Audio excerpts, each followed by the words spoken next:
Today I am going to do a quick sort of tutorial on how to add some volume spacers to my Fox 36 forks. Now these are just the performance ones rather than the factory ones, so they're way more simple. There's not as many twiddly bits and dials and stuff, but the volume spacers are added in exactly the same way. You basically just take the air cartridge out of the fork and slide them one up, and I'll show you how to do that. So here we go. So these are the tools that you'll want for adding some volume spacers to your Fox 36 forks. You'll want shock pump, you'll want some grease, so I've got RSP Slick Kick, which is specially for suspension forks and things. Set of Allen keys, because that's handy for releasing the pressure from the fork. A 32mm socket and a ratchet. And that's about it, so not too much kit. And then obviously you'll need your spacers that you're going to add as well. First thing you want to do is remove the cap off the top, so you can get onto the air valve.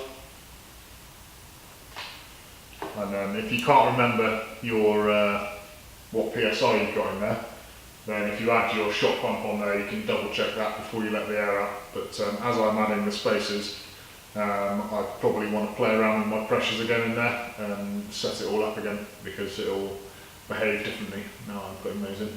So what I want to do to start with is let all of the air out. It's important you let the air out, because if you don't, that's a lot of pressure in there and it's just going to cause all sorts of damage or potentially hurt you. So just push down the little knob in the middle.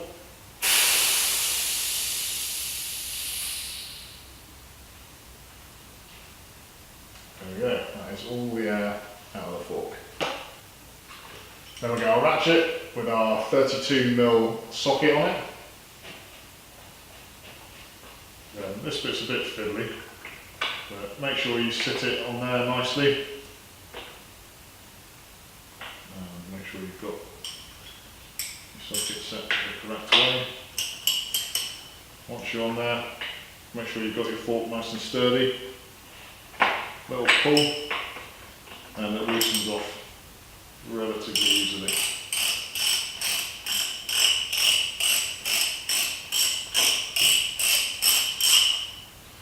Okay. Once you've loosened it off a fair bit, it's really easy to do it by hand, so there's not too much to worry about.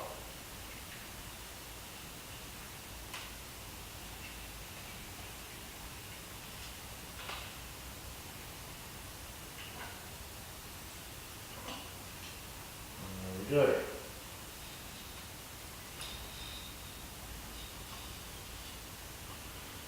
We take that out, and this is what it looks like. That is what is inside your fork, and that's what the air goes through to pressurise the forks. Now it already comes with one spacer on there, and you can put a maximum of 4 on. And the first thing you want to do is remove this little black O-ring off the bottom there. So just give that a little push and slide it off the end. Make sure you've got somewhere nice and safe you can put that where you're not going to lose it, because I'm sure you'd be super annoyed if that were to disappear. So what I'm going to do is, I had a quick look around and I can't see anything telling me what order to put them on in there. So I'm going to just put, I've got 3 blue ones in total, including the one on there already, so I'm going to put 3 blues together, and then I'm going to put the bigger orange one on the bottom and see how that is. Unless I read something elsewhere that tells me not to do that, then I'll stick with it and see what happens.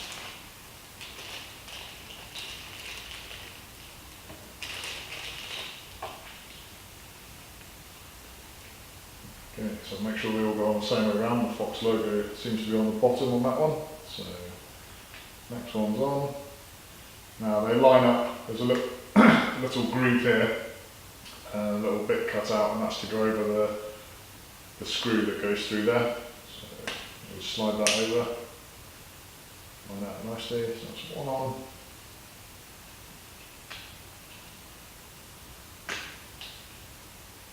Another one. Final one. There we go. Volume spacers on, nice and easy. Now we'll put our O-ring back on. Thread that on there.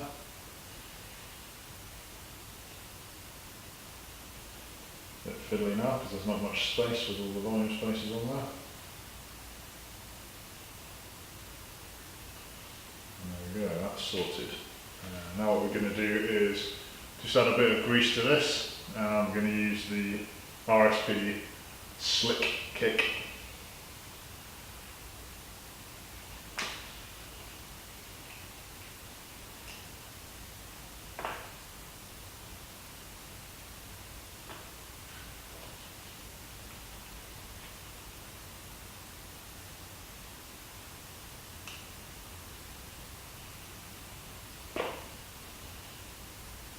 I don't want to go too wild with it.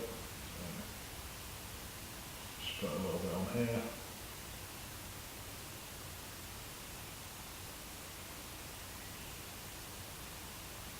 Make sure it's got a nice even colouring on there.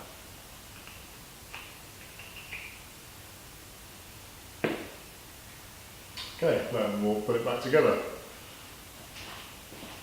So what you want to do here is just line it up, slide it in here.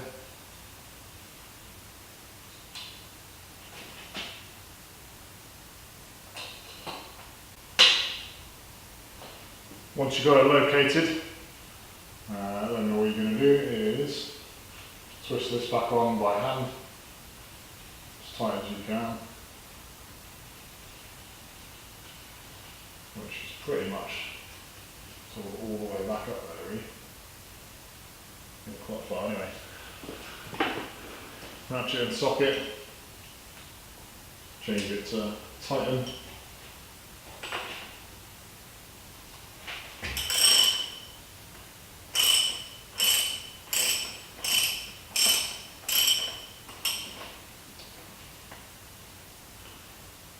Give that a little tweak overall. So if I had a torque wrench, I would be torquing that up to, well, a torque wrench small enough, I'd get it up to 24.8 Newton meters is the recommended gauge for that.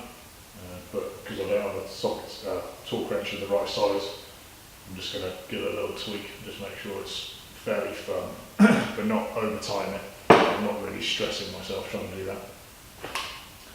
So now that we've got that in, we're going to get our shock pump out.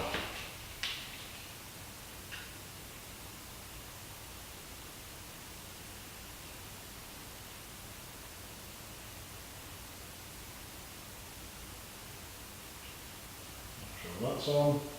And then we're going to pump it up to 60 psi. So we'll start with 60 psi, cycle it 3 to 5 times.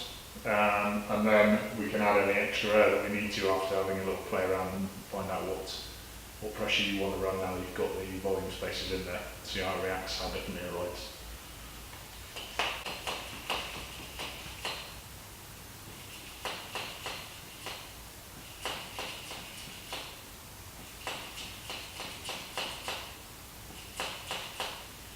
There we go, 60 psi.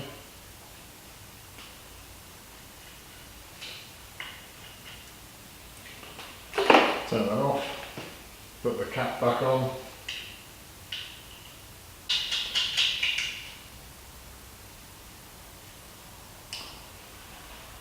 Sweet, so I'll get the wheel on, I'll cycle that through a couple of times nice and gentle, just to make sure the air's all settled, something to do with the negative spring or something like that, I don't know. But it's just recommended that you cycle the air through gently rather than just going out and riding straight away. Yeah.